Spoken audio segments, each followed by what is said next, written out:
Evet, Ayasofya'nın cami olarak ibadete açılması kararıyla birlikte Ayasofya önünde toplanan vatandaşlar dün de cemaat oluşturarak akşam namazı ardından da şükür namazı kıldı. Allahu Ekber, Allahu Ekber. Danıştay Ayasofya müze değil cami dedi. Ayasofya'da ilk ezan okundu. Vatandaşlar cemaat oluşturdu. Önce akşam namazı, ardından şükür namazı kılındı. Danıştay'ın kararı sevinçle karşılandı.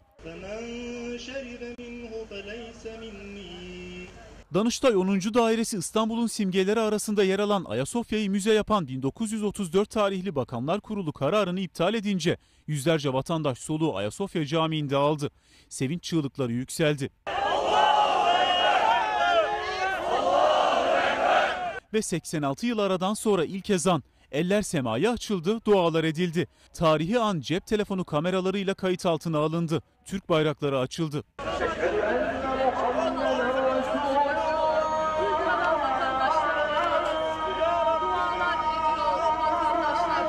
Ayasofya Camii önünde toplanan grup akşam namazını kıldı. Ardından şükür namazı için saf tutuldu.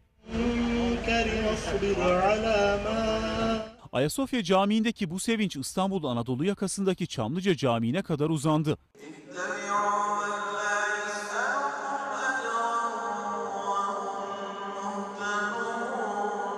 Sabah namazında bir araya gelen cemaat Ayasofya Camii için şükür namazı kıldı. Hak yerini buldu